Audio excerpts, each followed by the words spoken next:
All right. Thank you very much, Han, for the introduction. And thank you, everybody, for attending today.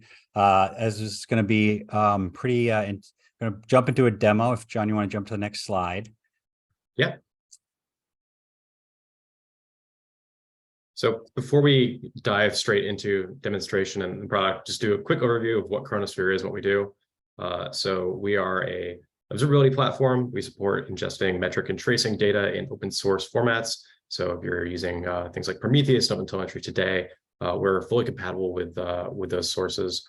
And the main thing that separates Chronosphere from other solutions that you might be familiar with is the control plane that you see in the middle here. This is what we're going to focus our conversation around today. This is going to let you as a customer analyze the data that you're sending to us, shape it to match your needs, and get a lot more overall understanding of what value you're getting from your data, and a lot more ability to manage it as your organization grows and your observability needs scale. Won't talk too much about the data store underneath it. Just know that it's based on the open source M3DB technology that was developed at Uber. It's been proven to scale to as high as 2 billion data points per second. And we are also 100% open source compatible on the consumption side. So 100% PromQL compliance, able to use things like alert manager definitions for alerts and Grafana dashboards for visualizing data as well. And Scott, I don't know if you wanted to add anything on top of the brief overview there.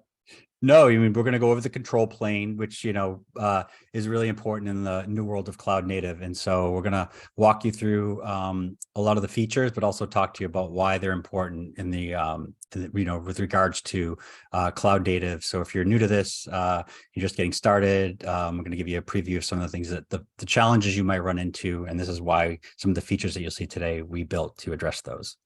Yeah, absolutely. And so if I jump forward here, there's a couple different use cases that we want to cover today. There's a lot of content here, but just to narrow our focus to a few different specific areas, we're going to talk about how you can use Chronosphere's quotas capabilities to contain data explosions when you have, unexpected cardinality that would result in overages or downtime in other systems. We're going to talk about how you can analyze your metric traffic to understand how expensive it is, where it's used, who it's being used by, and really understand the cost versus the utility that your data is providing to you. We'll talk about how you can apply aggregations to shape that data so that you can better align it to the value that you're actually getting from it in practice. And then also how Chronosphere helps to improve performance by automatically optimizing slow queries that are kind of showing up in your workload over time. So why don't we go ahead and jump right into it, and we can start talking about how we address all these things here. Let me jump over to the product. And just confirm that showed up for you, right, Scott? Yes. Awesome. Yeah, so let's get right into it. First thing I want to talk about is when you're dealing with high cardinality data, particularly in cloud native environments where you have a lot of ephemeral infrastructure, it's really easy for seemingly innocuous changes to introduce a huge increase in the volume of data that's being produced, a cardinality explosion. And one of the things that we do in Chronosphere is give you the ability to very easily manage when this happens, reduce the scope of who is impacted, understand what happens very quickly, and trace it back to the source so that its impact on everyone is limited. And the primary way that we kind of do this is through the ability to set quotas in your environment. So what I'm looking at here, we've got a dashboard showing quotas for my tenant. I've got a overall capacity that I've set in Chronosphere of 50,000 data points per second. And I can break that capacity down into groups based on any shared aspect of my workload. So I've got a handful of applications that are, sending data into my tenant. So there's a, portal service, there's a ordering service, there's an authentication service. Each of these have their own quota of data points per second they consume. I've also got a large chunk of default quota available for new services or use cases that come up. And if I scroll down in the dashboard, I can see the utilization for each of these pools of capacity. If we look at the auth service, for example, it's got 2,000 data points per second guaranteed to it. That capacity is its to use. And right now we see it's about half that being actually consumed. Contrast order service, same quota, a little bit higher utilization, not too much. Both of them are well underneath the commitment that's been made for those services.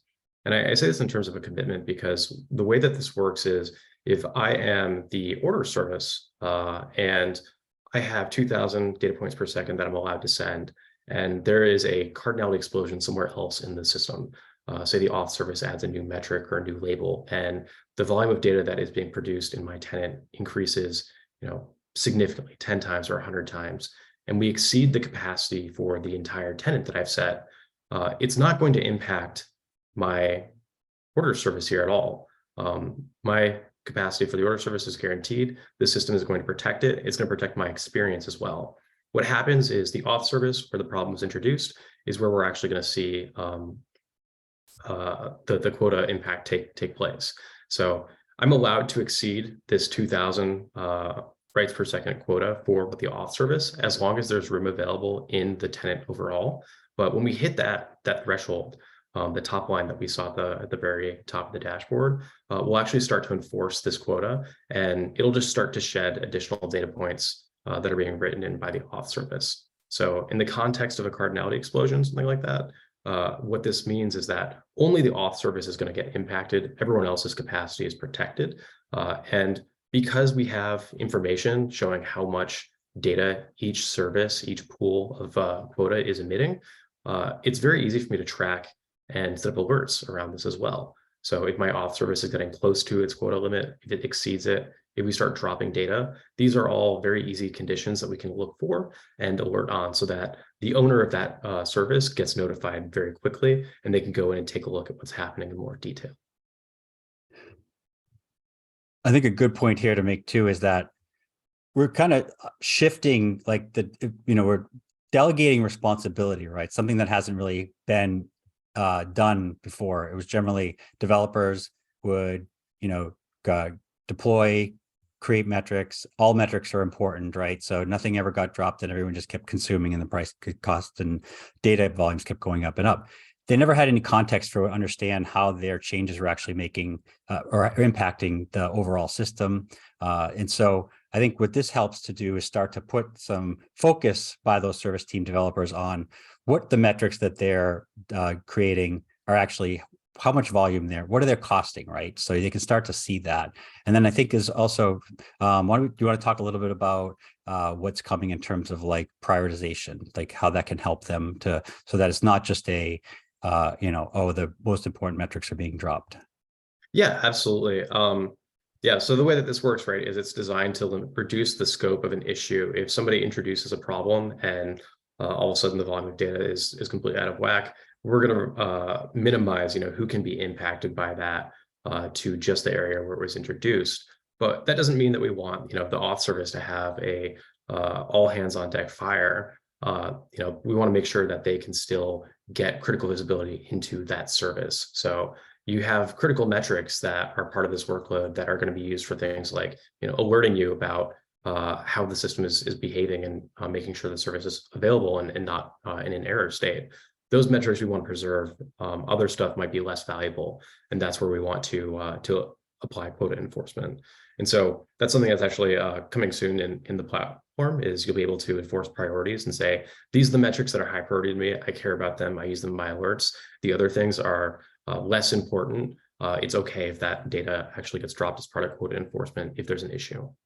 And I do want to stress that this is really about handling that unexpected case where somebody makes a change and it has a way bigger cost and impact on the system than you would expect. It's very easy to go in and adjust the capacity available to you in Chronosphere. The kind of expected case that people have when you sign up for like a pay-as-you-go service is that whenever there's an increase in your utilization, it's by design, right? And that's no different with Chronosphere, where it's very easy to go in and increase your utilization by design. But when it's not by design, you don't want to have a vendor turn around, take all that data, and then bill you a huge amount for information that was ultimately not really valuable, not what you were trying to do. And that's what we're trying to correct here, is that not expected case where things do not go as planned.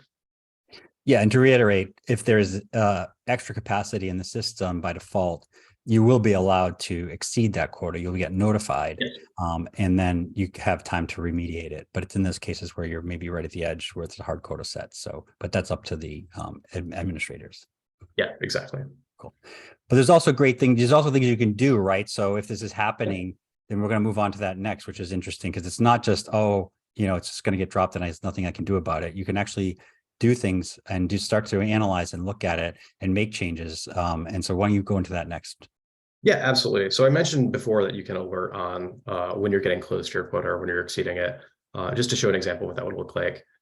Here's an alert that we've got defined for, if somebody's exceeding their quota in the system. And when that happens, you can set this up so that notifications are dispatched to the members of the team that are responsible for that service, or that portion of the workload.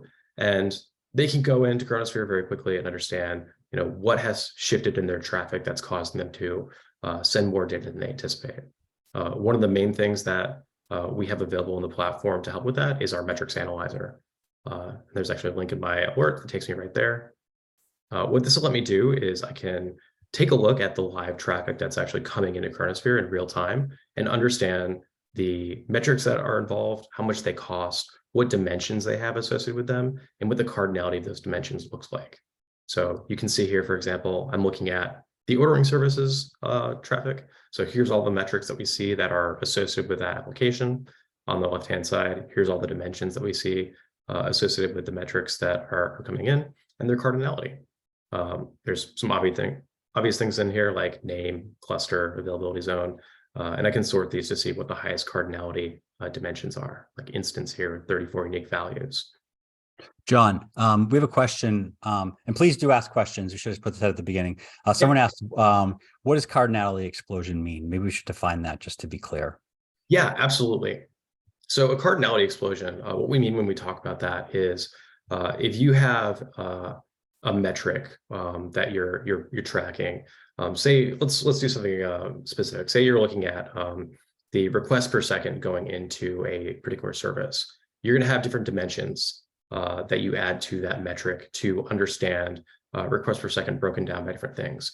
Like the endpoints that service has is probably going to do more than one thing. So you'll have broken down by endpoint. You might do things like HTTP method is another dimension that you add that has multiple values. The status response for those requests that are going into the application.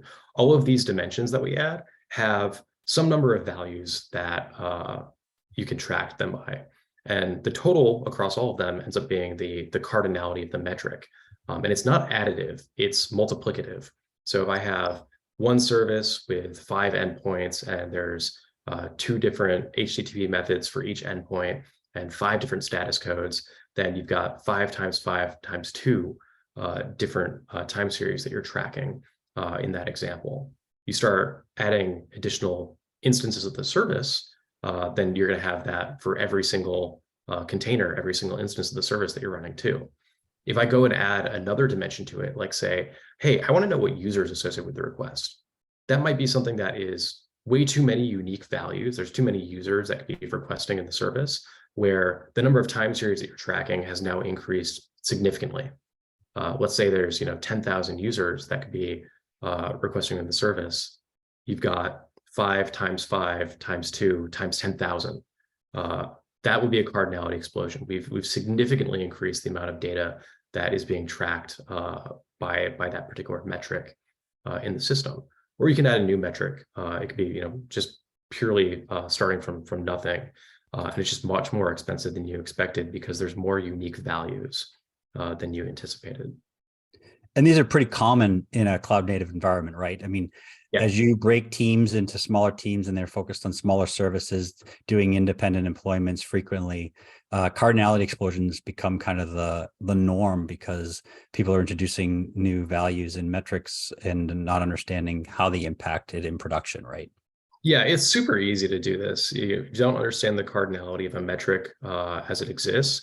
You can add something that's seemingly innocuous, and it turns out it has a really big impact because that was an expensive metric already. You can add something and not realize what it's going to look like in production.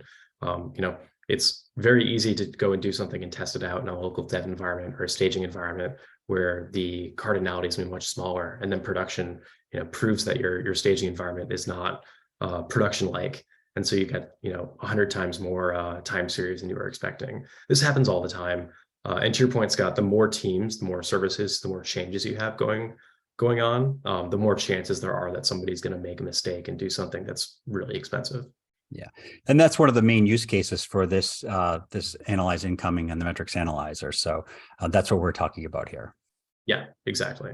If you have a cardinality explosion like this, we've talked about how you can limit the scope of it, limit the impact. Only the team that introduces the problem is going to get impacted. Everyone else is going to have the same experience they've already been having. You can notify that team when it happens. They can take a look right when the problem is introduced and not have it be kind of lurking behind the scenes.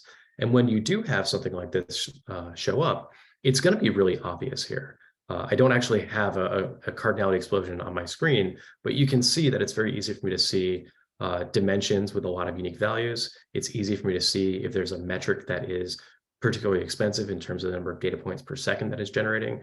Those things are going to pop right to the top of the list. And so it's going to be kind of like a flashing neon sign when you're coming in here and looking to see what caused an issue. It'll be very obvious. And I want to quickly highlight as well that you can break down the workload that you're looking at in the metric analyzer by whatever you want. So I'm looking at all the metrics from the ordering service right now, but if I want to see data broken down by each cluster in my environment, I can change the groupings here. If I turn this back on, it'll actually show me for each cluster how many data points per second are we getting from the ordering service, for example. So it's very easy for me to mix this up and get different subsets of the workload and understand across any metrics, any dimensions, any portions of my metrics, what is the cost? Where is the cost coming from? What is involved in that? And what dimensions are driving it over on the left-hand side here. So being able to understand this type of information, it makes it a lot easier to manage these types of problems that can occur in more complex environments where you've got a lot of changes going around and a lot of services, and it's hard to track things back down to the source. Chronosphere makes it really easy. Once we do that, you want to focus on making sure that what you've already got in the system is efficient and is beneficial and is good and is worth the cost that you're paying for it. So being able to quickly identify when there's a problem and undo that problem is one thing, but being able to look back at your historical choices and say, have I done the right thing for the business is a whole matter entirely. So and talking about the addressing the problem quickly, one of the unique things about Chronosphere is that you actually don't have to have developers involved when you want to if you want to do something to stop a cardinality explosion, right? Yeah. Basically, you can do that. Create a shaping rule, do something. You can drop the metric. No developer, and we don't only charge you for what you're storing, not what you're ingesting. I think that's another key differentiator. So you're seeing this coming in real time, and you can actually drop that metric before it hits your database. You're still actually it's still being sent. It's just not being stored, and you're not paying for it. Yeah, absolutely. I'll show an example of what this looks like in practice in a couple of minutes as well. But when you have this type of problem and reverting the change that introduced the issue is not super practical, you don't necessarily have to go and fight down that road. You can, if it's a new metric, write a drop rule to filter it out. We just won't store it. We'll go back and fix it and then undo that drop rule. If it's a new dimension on an existing metric and you don't want to lose the whole metric, we can write an aggregation rule, and that'll allow us to actually remove the instance from the data set before we store it in the database. So you can go back to the status quo using shaping rules in Chronosphere without having to go back and undo the change in code, or you can do one, then go back and do the other, where the other one as time permits. Resolve the issue as quickly as possible rather than having to do changes that are going to be potentially impactful to production in order to do that. Yeah. So let's talk about how we can understand, whether or not we're getting the best value out of our data. In addition to being able to understand incoming traffic here in the metrics analyzer, we do also have a tab to understand usage of data that is being sent to the system. And so by default, this is going to look at your least valuable metrics. You can see an example here. I've got this service DB request time metric. It has no configuration references. We're looking across all the dashboards, all the alerts, all of the recording rules and other shaping rules in Chronosphere, we haven't found anything. We were looking for any direct executions that reference this metric. There's nobody looking for it, either using our API, using the metric explorer. It's obviously not any dashboard. Someone's querying it from there. It hasn't been read in the last 30 days. You can see in the top right-hand corner here. We take references and query executions and turn it into a utility score. In this case, since there's no references, no executions, no utility, but it still has cost. So this is 430 give or take data points per second, and no one's looking at it. If you're being asked to improve cost efficiency, reduce the cost of observability related to the cost of your infrastructure, for example, this is a pretty obvious place to start, right? I can write a rule to drop this metric. If anyone comes back and says, hey, I needed that, you can say, well, why weren't you using it? Because no one's used it in the last 30 days. So it's very easy to go and find these unused metrics that can be lurking in the system. And we see this all over the place with our customers. It's very easy to generate metric data that flies beneath the radar, because when you have so much data, it's really hard to sift apart and find just what's valuable versus what is actually not super valuable or not even being used at all. It's just a factor of, again, the complexity of the environments that we run and the sheer volume of information that we tend to collect from systems. Looks like we have another question that just popped up. So you're asking, is there a way to detect and control sudden increase in metric points for a given service that could start throttling other important metrics? Yeah, absolutely. We have fine-grained visibility into the data that's coming into Chronosphere. So in addition to the usage analyzer, you can break information down by arbitrary labels. We showed this a little bit when we talked about quotas. So in my tenant, for example, I have the data points per second being generated by every service in my Chronosphere environment. And so if I want to set an alert on that, it's very straightforward for me to do so. And because we're fully compatible with things like PromQL, you can write very expressive alert queries. So it's quite straightforward actually for me to do something like compare the data points per second for all of my given applications to what it looked like a day or a week or an hour, whatever time frame you want historically in the past. And if I see more than a, say, 10% jump, I want to get notified about that and take a look at what's going on. That's a completely reasonable thing to do. It's something that our customers do in practice. So finding metrics that are just not being used at all is a great way to trim back unnecessary spend and be a little bit more efficient. This is definitely something that I'm sure is interesting to a lot of people right now, given the wide focus on cost efficiency that we're seeing across the industry. There's also, I would say, more interesting use case of show me the metrics that are being heavily utilized or are expensive, and I want to see if they're actually justifying their cost. It's not that nobody's using them; it's that I want to understand if they're worth the cost that we're seeing for them. And so we can do all of these things. We can rank our metrics based on cost. We can rank them on utility. We can compare cost and utility and come up with a definition of what is the most valuable. The metrics analyzer is designed to help with all those use cases. And also show you can search across these. So if you recall, when I looked at the analyzer for incoming traffic, I saw a lot of service underscore metrics powering my ordering service. So I can search for all of those and see what they look like and what their utility looks like. And for the ones where they're being used, we take a look at an active example here. Here's an example of a metric that actually has a fair amount of utility, right? It's being used in a lot of different dashboards. It's got a lot of different query executions associated with it. It is, more data points per second, but we can see where the cardinality is coming from for this metric. And for each label on the metric as well, how many unique values does it have? Are those values referenced anywhere in the configuration? Are people querying for data by this dimension? Or is it a dimension that doesn't actually add utility? So this makes it really interesting because we've got data that is clearly valuable to us. We're querying this metric in a lot of places, but we're looking at it by cluster or breaking it down by application name or by availability zone. We're not looking at it by instance. And if I look at the dimensions on this metric, instance is the highest cardinality one.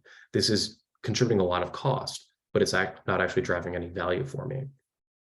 And we can go and confirm that by looking at the details here as well. So if I jump into usage details, you can see all the information that we track about your the metric in your workload. Here's all the dashboards that this metric is being used in, and I can expand it and see all the queries that it is referenced in. So if it's being used in multiple panels on a dashboard, you can see all the different references to it. If people are querying the metric directly, I can see what those queries look like as well. I can see who's querying it. You can see all the unique users and how many times they've queried this this metric and where they've queried it from. So it's really detailed information to let you understand where is it being used, how is it being used, who is using it, and how is it actually changing over time too. So when you have a metric that is being used, but it's also very expensive, we can start to have a deeper discussion about, is this justifying the expense, or are there ways that I can make it more efficient and less costly to the business? And this is, again, an area where the ability to do shaping on your workload can come in handy. So for my HTTP request time MS total metric, I clearly am not using the instance label. It's not being used anywhere in the system that we can see in the last 30 days. This seems like a great candidate for, if we could just store this metric without the instance label, it'd be significantly cheaper. And shaping rules, aggregation rules in Chronosphere let you do just that. And in fact, I actually have an example of it, I think, in this list. So here is the same metric broken down by application name, for example. The rolled-up version isn't actually being used because it's a new aggregation, but you can see the data points per second that's being generated as a result of this aggregation is tiny. Basically one data point every so often because there's so few unique time series. The cost is minuscule when we look at just a particular dimension compared to the original. And you can make multiple different aggregations to serve different use cases for things like performance as well. Anything you want to chime in on the metrics analyzer, Scott? I just wanted to point out that for the roll-up rule, right, talk a little bit about one of the things somebody will say, well, recording rules can do a lot of the aggregation stuff too, right? But roll-up rules are something that we've created that there's a little bit more unique. So it allows you to drop data if you choose to do that, whereas a recording rule won't, right? Yeah, good call out. With recording rules, you're writing data into the storage platform, then you're querying that data back out in order to do aggregations or shaping on it, and you create a whole new metric. With Chronosphere aggregation rules, we're actually doing this in streaming fashion as the data comes into the platform. So I have the option to stop storing my original version and only store aggregates that are, omitting certain dimensions that I'm not using in the system. And that way you're able to get a much lower cost in terms of data points per second, much better performance. There's less data that you have to query in order to load your dashboard without having to store all of that raw data originally. And as you mentioned earlier, Scott, with Chronosphere, the data that you persist in the system is what matters from a cost perspective. So when you're making these shaping decisions, when you're doing aggregation, if you drop the raw data, then you can save a significant amount in cost. And we can help show you exactly where it's beneficial to do that by helping you identify these unused dimensions in your workload that no one's actually querying against. Anywhere you come in the usage analyzer and you see there's a dimension that just has no utility, no references, it's a candidate where you can go and add an aggregation rule to remove that dimension and save money. And these rules that we've mentioned a couple of times here, they can be very targeted. You can roll up a specific metric and remove a given dimension. You can also create some broad policies in the system as well. So administrators can do things like say, hey, I'm pretty sure we're not using the instance label across any of our services. So I'm going to go ahead and create a rule that says for all of my application metrics, I want to go ahead and remove the instance dimension and drop the raw data. That's going to give us huge savings because we run a lot of containers. And if anyone actually needs that per instance information, they can let us know and we can go and add an exception to the rule. I think that's also true. We talked about this earlier, but you're doing this, you're dropping it or you're aggregating it away, but it's still being sent. So if you need that back, it's simply making a modification to that rule that allows it to be sent and persisted in the database again, so that it's not being taken away, and it should still be coming, but you're just not paying for it anymore or storing it. Yeah, absolutely. It's very easy for you to go and turn it back on if you decide that you actually need that dimension that you've removed. Because this is being done server side, it's not a case where you have to go and make a bunch of instrumentation changes in order to shift the workload. We're doing it all for you in a much more flexible fashion. And with real data to help you make these decisions, you can be confident about what the choices that you make. When you're able to pull a report and say, look, no one's used this in the last 30 days, it's not referenced anywhere. And if we get rid of it, it's going to reduce the cost of these metrics by 50%. That's a pretty compelling case to I think any organization. And it's exactly the kind of data that you'll have at your fingertips with Chronosphere. Yeah. I know we're probably getting close to the end of our time here. There's one last thing that I wanted to highlight, which is I alluded to the fact that these aggregation rules can improve performance. If you create a aggregate with fewer time series, fetching the data that you are using to load your dashboards is going to be faster. We actually have a background process that will do this automatically for our customers to speed up slow queries in the system. So we call this the query accelerator. And there's actually a dashboard that we have that shows what the results look like in an environment. So this shows me there were about 900,000 queries executed in my environment over the last week. We accelerated about 28,000 of them. That's what this pie chart here shows. And the total savings in terms of latency is about a full day of user time. That's pretty significant time that could have been spent waiting for queries to load. You can see some other statistics here, like what is the average time of the original query versus after we've done the acceleration. This is a background process. It happens transparently based on the data that we're already capturing about the system and the workload. When slow queries show up in the workload, the query accelerator will go ahead and transparently make them faster for subsequent runs. And that way, developers just get good performance. They don't have to worry about making things faster themselves. It happens for them, and they get to read pretty great savings in terms of time spent waiting for data. I think we covered everything that we set out to discuss here. Is there anything that I'm missing, Scott? Anything else that we should show before we wrap up? I don't think so. As you said, we're a little over time, but if anyone has questions, we're happy to answer them now or to dive deeper into an area. If anybody would like, just post it in the Q&A. We'll wait maybe a minute, and if not, then we can wrap it up. Yeah, absolutely. I'll also note that I know this was a fairly short session, a bit of a whirlwind tour of a handful of features in the platform. There's a lot that we can talk about in Chronosphere. If there's something that you want to follow up and get more information about, or if there's something that you saw that you want to get a bit of a deeper look at, please do feel free to reach out to us. We're always happy to talk about what we've discussed here today in more detail. Yeah. And there's no incoming questions, so I guess we can end the demo. All right. I think we have one more slide in our deck, so let me jump back over to that. I'll pull it back up really quickly.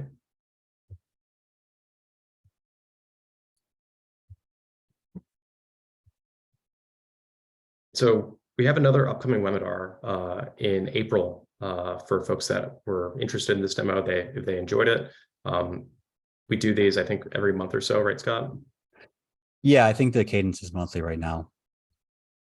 Yeah, so the next one will be April 19th. You can see on the slide here, my colleague Gilles, as well as April, talking about how to reduce MTTR and make distributed tracing useful for anyone. And I think that's it. Looks like there are no open questions. So thank you, everyone, for your time today. Hopefully this was useful and educational, and have a great day, everyone. Thank you.